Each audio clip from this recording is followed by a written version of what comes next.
Oh, are those oranges with sugar? No, they're just Spices. regular cuties, but I need vitamin C. I was after Monday night's meeting, Tuesday, Wednesday, knocked out with crud. I sent Halverson home today. He's got, We're good. okay. He's got the ear thing. Had, Good evening, and it is Thursday, January 15th, and this is a meeting of the Policy Committee.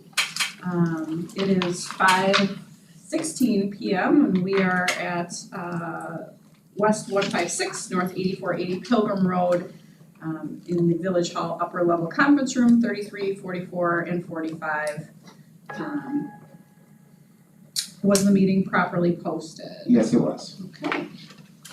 First item then is the minutes approval. I need a motion to approve the December 18th, 2025 Policy Committee minutes as was in your packet. All motion. Motion by Board Member Holzman. I'll second. Second by Board Member Langer. All in favor say aye. Aye. Opposed? That passes unanimously. And we are on discussion items. We have 2 items for discussion. The first item is the Neola Administrative Guideline 3000s. Yes, the 3000s, and before I turn it over to Leah, we, all personnel, and just as a reminder to those watching online and the board members here, there's Neola templates are 3000s and 4000s, but a large number of districts combine those because they're all personnel.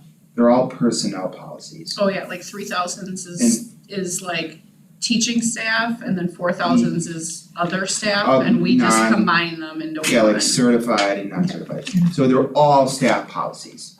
But it happens so often that Neola has a system and a process, and Leah, being an HR, expert and experienced and everything, she's already had that process ready to go. So in terms of all of these AGs, we went through all of them. The drafting went relatively quick because of all that time that got put into the policy work. Leah? So if there are any questions about any of these, why don't we start with questions and then I do have a question. go ahead. So one of them had to do with the fact that the section called 3000 professional staff templates. I'm assuming that's a Neola label, just for the 3000s, correct? Oh, the section? Yeah. Yeah, this is so Neola guideline templates for processing is theirs, 3000 professional staff templates is theirs. I think once it actually goes live, some districts that did choose to maybe keep them separate, it'll show 3000s and 4000s. So Okay. once we actually are up and running in the system that people can go to look at them themselves, it won't say professional staff, it'll just say staff. Perfect, for 'cause right that now, was my we're still- clarification, because in a lot of the language, you're Yeah. like striking professional Yes. and having it apply to all staff, and so I was like, well, this professional designation probably makes it murky, but Yeah, if so we're that's still optional, kinda, that's- okay, perfect. that's kinda there. Okay. But once it, like how people go into board docs now and they see stuff, when they go, it'll just be 3000s and it'll just say staff. And then there's a process after this meeting, between this meeting and the board meeting, where we send it to Dr. Thompson and Neola, and they give us clean drafts for the board, meaning you're seeing all the work, and obviously all the work is public, but we'll clean, and they send us clean versions, they use that word, and that's what we bring to the board. Like final draft, Final, no Clean. markup. yeah. Okay. Good question. My overall comment on this is it seemed like there was very little, a lot of this is, either state statute, federal employment, but I mean, this stuff was very, very templated, there wasn't a lot of choices, and I read every one of these and I was fine with them, so I don't have any questions or concerns, and I guess I just wanted to make it clear that I looked through everything, but again, this is all employment, and it's, most of it is governed by, again, federal, state, local laws and regulations, so. And we're making sure to honor the process that we set in place way back when we're coming to the end of this drafting process. I mean, I think we have 1 or 2 drafting days left. But like I said, when Leah did drafting with myself and Dr. Thompson, we were done relatively quickly because of all the work that Leah and her team put in prepping the policies. Okay, I had another question on AG 3120. It's the one that talks about employment of summer school staff. 3120.05. Oh, I'm sorry, not 05, you are correct. I am assuming when I read this policy that it's truly talking about educators only and not CE and rec staff. This is traditional summer school offered by the district, not rec programming offered by rec. Perfect. Does that get covered elsewhere or is that not governed by? It's not summer school. It's not a school. Okay, The rec so it's the department school part, programming. so, okay, Yeah. No, it's a good distinction actually, and we've been working a lot because we're opening a community center. correct. So we're opening a community center and there's only about 40 districts out of 400 and some in the entire state that where school districts also run a rec department.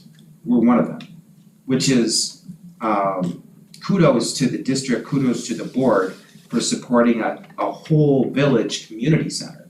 Usually that sort of thing, meaning in the vast majority of places in 72 counties, usually that sort of thing runs through villages and cities or counties, right? In my experience, in multiple districts. So it's unique, but it is also sets us apart in a positive way. In this particular situation, the summer school, there is no school aspect associated with programming that comes through community ed and rec. Because it's community fund 80. Fund 80 is not at all school. So that's all coming through fund 80, so follow the money, whereas summer school is coming through 10. Yeah, this applies to our 4-week summer school program that we offer here with our with licensed teachers and through curriculum and learning department. Okay. Jason's programming in the summer is what you find in like the rec book that gets mailed to everybody's house. And you don't have to be a district of Menominee Falls So I student. think there's some overlap in terms of registration, so you have to register for the classes through the rec department, because some of the Yes. classes have limits. I only wonder from the standpoint of policy procedure and, you know, hey, does he have the same policies and procedures? And is it something that we ever wanna consider, given, Mr. Munoz, how you said, we're in a unique arrangement?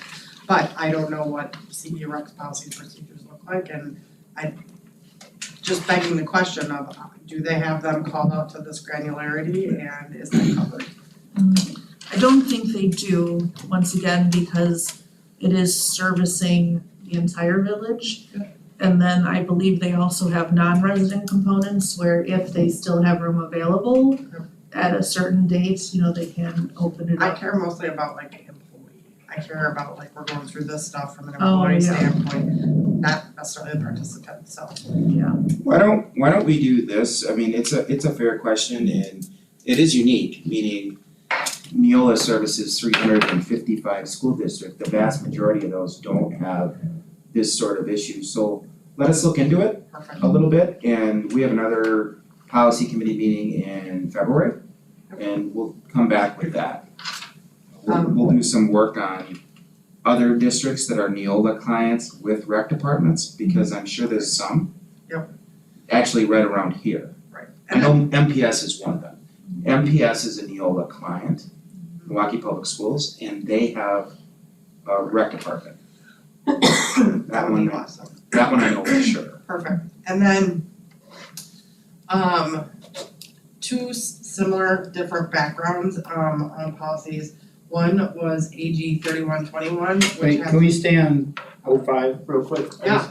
Sure. 3120.05, the language, the paragraph after bullet point E, summer school assignments will be contingent upon having a minimum enrollment, that paragraph there. And is determined by the Director of Curriculum Learning and Analytics, compensation for summer school teaching duties shall be set by the board, is that by the finance committee? And then approved by the board, or is that just Caitlin and her team determine that, but it's. I actually think it might be coming through curriculum, so summer school stuff in general comes through the curriculum and learning department. Mhm. Working through the finance department. Yes, Well, that would be, yes, so before coming to curriculum and learning, it's usually Caitlin, Amy, and I who would be going through. Usually I send out something to my peers saying, what are you paying for summer school? Right. And then we try to not be too far from that. Mm-hmm. And so if I get something back that shows, boy, we're kind of out of the market, then I would bring that to Caitlin and Amy and say, are you two interested in doing anything? And then Caitlin would decide with Amy if summer school can handle that increase. Mhm. Summer school is usually revenue generating, not revenue deficit, so they usually have the ability for some movement there. Mhm. But yes, that would kind of be happening like, I'll call it behind the scenes. Okay, It's not that behind, but behind the scenes. And then it would come via curriculum and learning. okay, but it says, oh, through the committee, yeah. It okay, would go to that committee first okay, before alright, it went to the full board. okay. And then, and then it says, summer school assignments do not carry over automatically from year to year. All such positions will be reopened annually. Can we just use summer school positions do not carry over and then all such positions or assignment? See what I'm saying? Oh. Assignments and positions means the same thing in this sentence. Well, it might mean something different depending on each job classification. Summer school assignments do not carry over automatically from year to year. All such positions will be reopened annually. Yeah, it might just be some semantics. We post positions. I understand it's semantics, but it's, No, like that's what we say. So like, this is your current summer school assignment. It lasts for this year only. And then for next year, we will post new, we call them positions. We will post the new okay. positions. Well, either we call them assignments or positions is what I'm saying. Oh, Depending on the context, we call them both for different reasons. so when you're actually in it, it's your assignment. Yeah. When it's open to be filled with nobody in it, it's called a position. So the role evolves. Did I say that? I know it's. No, that is stupid. exactly right. That's the Okay. world I live in. No, that's it's So, 100%. yeah, so when nobody's in it and we're looking to fill it, it's a Okay. position. So this is HR lingo. This is HR lingo, yes. Okay, and we I don't need to apologize. change it. Nope, Okay, Yeah. sounds good. Sorry. That's a good clarification. it actually is, but the way she explained it the very first time is exactly, I'm in this position, but when it's posted, No, you're in this You're in the assignment. assignment. assignment, but when it's posted, it's a position It's a posting. position. Got it. So, Yeah. other questions Sorry. No, you're on good. that one? Listen, we don't have as many acronyms as education. And there was other questions on future things, go ahead, Shelley. So there were two, AG 3121, which has to do with criminal history background check. Yep. And then another one that we sort of cruised by, that was senior AG 3120. Both of them are sort of deeper in procedure. Which one are we doing first? 3121? I guess I'm just asking it from like a theme standpoint, I can't find that thing number. Are we not getting into the nitty gritty on what the procedures are, because that procedure is sort of fluid and flux and sometimes it changes You mean and, the criminal history background check? right, cause we struck the details on the procedure. Which was the other one, 31? Yeah, I'm looking for I I don't know what, 31. 3120. No, There's 3120D, 3120E, let me just go back. Let's go back to 3120. So 3121, criminal background check. I'll find I mean, 3120. we didn't actually have one of these before, but I decided to keep it. Oh, I'm still scrolling. Oh, here it is. So I did- the 3121. Yep.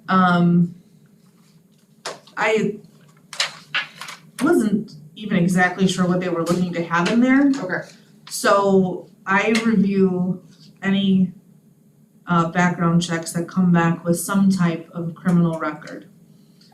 And in there might be something that matters and there might be something that doesn't matter. Okay. It's extremely difficult with the thousands of crimes available to articulate that in any in other real words, way. it's just super subjective, which a granularity process maybe. Well, it's can actually apply. fairly objective. Okay, because there are some things that don't matter. I mean, I know that sounds weird, but some crimes don't have what we call nexus to your employment. So they have to have, so the crime has to have nexus to your employment. The state of Wisconsin, the statutes, and I don't remember the number, but the statutes allow school districts to bar employment to anyone with a felony conviction on their record, and it's not considered employment discrimination. You don't actually have to say, oh, well, you did this thing. Does it have nexus to the job? The sheer sake that it's a felony means that you can automatically bar employment for a felony on someone's criminal record. In this district, we do that. I'm just gonna tell you, this is very rare for people applying here, but we do use that statute. So then we're really looking at misdemeanors and what are called ordinance violations, which is like a ticket. Okay. That's where you go to like your little courthouse here. And that's what You you know. were referencing, where it didn't have nexus to employment. Yes. If somebody has a speeding ticket of 15 miles over Mhm. the speed limit, that's, they wanna be safe. So are you gonna be our mail delivery guy? Oh, maybe this matters. Are you just going to be the average employee who drives to work on their own and then leaves on their own and no driving in the district? Then it probably doesn't matter. I think So- that's the good example, is use a speeding ticket for nexus to employment, where I know that a 15 mile per hour ticket wouldn't affect, a Right. teaching position per se. But it might affect a delivery driving position, depending. So I'll just ask the question to think about, do we need any additional details in this since we struck the whole procedure? I don't know if you wanna add something to that standpoint or not, or in terms Oh, yeah. of what's evaluated. Cause a lot of what you just offered was new information. At the same time, I know that you guys have to live with these procedures and make sure that, hey, as audits are taking place, that it's not so granular, you're touching these every time you refine a process. So, Yeah, I told our representative consultant that for some of these, I'd like to live in it for like a little bit. Yeah. Cause we actually didn't have anything this specific at all before. So, Because we could always reduce it or add to it. Right now, it's straight template, it's straight Neola template, which I also think is good. I don't wanna miss something and and then I can't have it be used in my review. So I think that's where my brain mostly is. And I will say, for our staff that we hire, this is a rare process to begin with. It actually pops up more in volunteer work than it does in staff, but So the only ones have access to these are you and you, both of you. actually I me. don't. Okay, well, it says the district administrator shall determine whether or not to consider disqualification of an applicant based on the criminal history Yeah. check. I'm the final appeal. So you have access to it. I So don't have this was access. one of the areas where Neola and I were not Unless always asked. on the same page. So when I first started doing the policy work, before this stuff, I actually went through and changed where it said district administrator to other titles. Because I thought that was the actual person who was doing the work. Our Neola rep said, no, it's district administrator, and in the definition of district administrator in the policies with Neola that are public facing, it's always district administrator or his or her designee. But I'm not supposed to put that everywhere, and I'm just supposed to leave it be district administrator. So when we have Dr. Thompson in drafting, the understanding when language is like this is that I oversee the entire organization. And for example, I'm in charge of the whole district and all the buildings and HR and business, but all of those things are being run by multiple other people directly. And my oversight is similar to your oversight of me. Your oversight is of me and this policy process. But Dr. Thompson is pretty adamant Strict. about this being the way that it's aligned legally and correctly in his It mind. makes sense, not that I would ever presume that you would leave, but HR responsibilities would need to be assumed by somebody who would then have to take this work on, who's at administrative level. Well, so actually what happens is when somebody is at that final point, like, yeah, you're the person we're gonna hire, My staffing person sends them an email with all kinds of stuff. And there is the link to the Raptor system we use to run background checks. That person puts all of their information into there, cause it's private information. Not private, but your social security, your birthday, all that kind of stuff, they put it in there, and then this company we use runs the nationwide criminal background check, and then it actually goes back to that staffing person. If it comes back no hits, we move on. If it comes back with a report, she then sends me that report. So we actually have it's kind of like firewalls. Yeah. We keep those in place so that no one person can manipulate any one thing in a background check process. So I actually don't go into the place where they are. They are given to me if they have a record. And then I guess if I really had a concern or I couldn't make the decision, I would go to David or I'd call our attorney. Right. And say, hey, I wanna talk to you about this So- background check. I'm involved to Yeah. be consulted, just like for a monetary question that Caitlin would have. I'll just give an example with money. We have a number of different safes and stuff like that. Ultimately, I'm responsible for all of that, but I have no comms. And that's intentional, that there's that double check and triple check with accounting, which is why we got the clean audit the other night. I'm responsible for the system to make sure that it's tight and that we get to the clean audit, but I don't have direct knowledge of. No, I understand all that, Yeah. it's just the language. Yep, As long as Dr. Thompson says that Yes. we need to say this He's- because of this, then pretty then I'm, specific about okay, it. then I'm fine with it, alright, We might have What's- talked about that ad nauseam. We did talk about that for a while. alright, what's next? And then we deleted checking references on applicants. Do we just have that covered somewhere else or? Well, didn't we have it as a part of our hiring process. Okay. And some of these things just were not how things are done anymore. Okay. So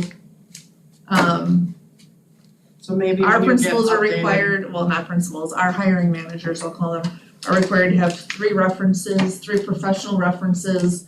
One of them must be the most recent supervisor. They should all be supervisory. If you, for some reason, didn't have that many supervisors in your career, they still have to be a professional. So we do have an internal guideline for that. The one they had just seemed a little actually archaic to me. That's fine. I'm glad we still have a process. That was We do have a fine. process. Perfect. We had good conversation about that with Dr. Thompson Yeah. as well.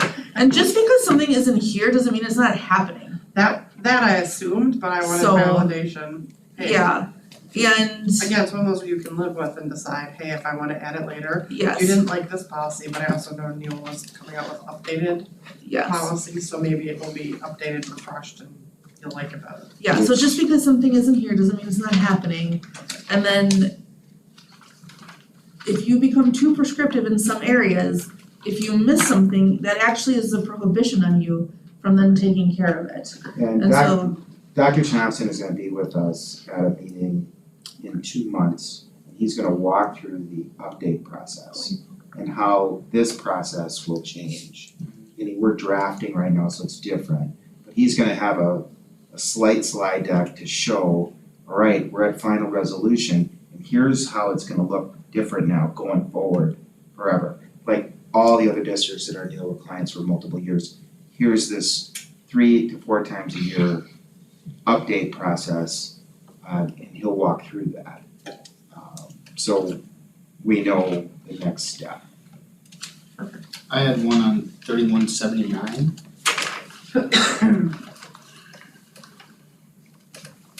And the only reason I'm bringing this up is because at Monday's meeting, Leah, you said there was a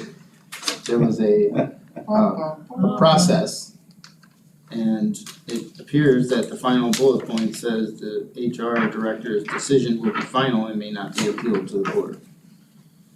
hold on, let me. These are concern, I think it says if it's a concern that wouldn't be governed by the grievance process, cause there is an extensive Right. grievance Well, yeah, that was- process. Correct. Which one is So it? this is more, it's called 30 professional 3179 professional concerns. Oh, that, Oh, that one. so, We were. yeah, so that is, the venue through which This is good explanation. people can complain about anything that doesn't already have its own process.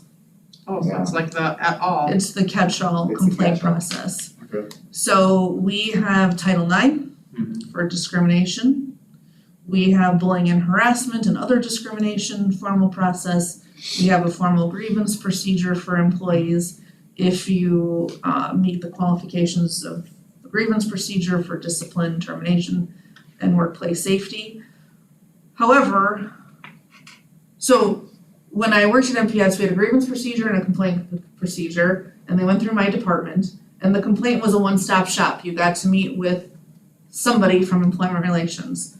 And you could complain about the bathrooms not being up to snuff and clean. Good example. You could complain about the refrigerator being broken for 4 weeks and you have no place to put your Or lunch. there's too much ice on the ground Yes, in front of a school, or yes, a flag wasn't up.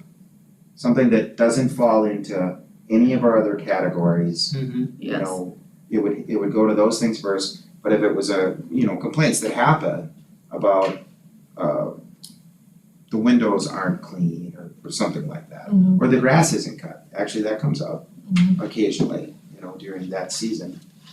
The playground still has 3 areas where there's cracks in the equipment and the kids can't play on it. Right, And it hinders recess for me. that's not a Title IX complaint. Right. It fits here.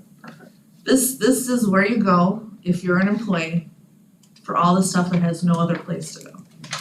Oh, And we used to not actually have that, which I will say makes people try to have their thing fit somewhere. And it's better to just have a place for it to go than for people to say, and you haven't emptied my garbage for the last 6 days or 6 weeks in a row because I'm X protected class. Does that make sense? Like, Yes. you don't want people trying to find a place to put their complaint where it really shouldn't go. It's best to have a place for it to go. And so I am the person who would be getting these, and I said I'm willing to have this be a process because I think it helps keep things formal and it helps keeps them in a structure. It has a home for everything. Yeah. Everything has a home Mhm. with respect to complaints. Okay, I'm good with that. And to me, Alright, this was thank for you. staff, I'm still like, I'm sorting so poorly here. It's so I'm slow. good on the 3,000. Me too. Me too. Okay, great. Excellent. So that gets us through item A, and we have item B for discussion, which is the administrative guideline 5330 specifically. So the staff that was given to you at the board meeting, this occurred the day after. And this AG came through already, but there was an addition to it, which is in green. So the green portion is about bronchial dilators. So we had a medical recommendation on Tuesday, and the medical recommendation is the green. So the only change from what the board already approved is the green. So I wanted to follow process instead of going back to the board directly to make sure that the policy committee was able to see that, ask questions if you had them, but the bronchodilator change is the only adjustment. And there was a medical recommendation that came Tuesday, so we made the change, brought it here. And this is a template. It Like- is. Like this was just an option we didn't check before, like we hadn't picked item J, we had just That is- deleted- okay. That's correct. And so now we've just added We've opened it up. the template language. So when we brought it through, we had struck it out because that was the thought with the nurses. And we have oversight from doctors. So when they were reviewing, so when we're reviewing this, this is the recommendation, which is already template language. I just wanted to make you aware of the change and not go directly to the board. So this, along with the 3,000s would come. Because this already went to the board, so it's really an update of an update. Yep. But we've done that a few times before. Probably shouldn't ask, but what is a bronchodilator? It's not an inhaler because inhalers are metered dose or dry powder inhalers. Right. They are covered under item H. So what is this thing? Cause it says like the district is gonna buy Yeah. them. It's like like you can use We it have on like one. any student. It's not like it's not like a prescription where like, one kid would have X milligrams and another one would have Y milligrams. I'm like, what is this thing? Well, it is a prescription specific, it says so. Yeah, it's, But I mean, Yeah. but it is like everybody gets the same dosage. It says provide one of the school's bronchodilators to a student to self-administer consistent with prescriptions. No, but it says, Like, why are we buying it? Do we have these right now? we're being recommended to have it available, but if it's in here, we have to have it available. and we will. I don't know the answer to your question, I apologize, but it's, Cause yeah, we are gonna maintain a stock, again, a Right. stock of one at every school, but like, we're buying it, it's not something like all these other things. The Yeah. student brings in their own medication and we store it and we, we hand it out and we keep a tally of it and all that stuff, but this is something that we are buying, like even, it's, to my understanding, it's an inhaler of I some think it kind. is. Cause it says maintained and unexpired inhalers are properly discarded and replaced. So it's a form of an inhaler, and I apologize for not knowing the medical lingo of it. But it's an inhaler, So it's probably part of nurses' already equipment that they've got yeah, in their room. and we already have similar things in stock, Like Band-Aids. yeah, I don't It believe. says the common over-the-counter name is Primatene Mist. So you can just buy that at the store without a prescription. And it's like Sounds so 25 to formal here. 35 bucks. yeah, I know, Sounds it's like a like you're really talking about No. Primatene Mist. It's Primatene Mist. Like a nebulizer. It can be bought over the counter and it's between $25 and $35. Okay. Alright, well, I'm sure Not equipment requiring monitoring or. I'm sure schools buy the generic, but I think people have heard Primatene Mist. Yes, thank you. alright, well, that brings us to action items. Thanks for asking the Google. I did, right here, Google AI. Thank you. Alright, so it brings us to action item. Item A, I need a motion to approve the first read preliminary approval of Neola Administrative Guideline 3000 as presented. All motion. I'll second. Alright, there we go. We have a motion and a second. Further discussion? No? All in favor say aye. Aye. Opposed? That passes unanimously. Alright, item B. I need a motion to approve the first read preliminary approval of the Neola Administrative Guideline 5330 as presented. All motion. Second. Alright, I have a motion and a second. Any further discussion? All in favor say aye. Aye. Opposed? That passes unanimously. And any future agenda items, gang?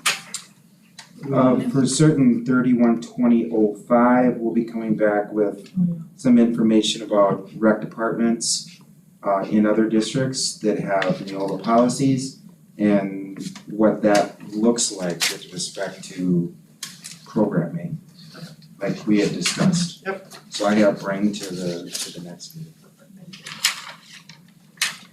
Okay, that brings us to the end of the agenda and I need a motion to adjourn. All motion. I'll second. All in favor say aye. Aye. Aye. Opposed?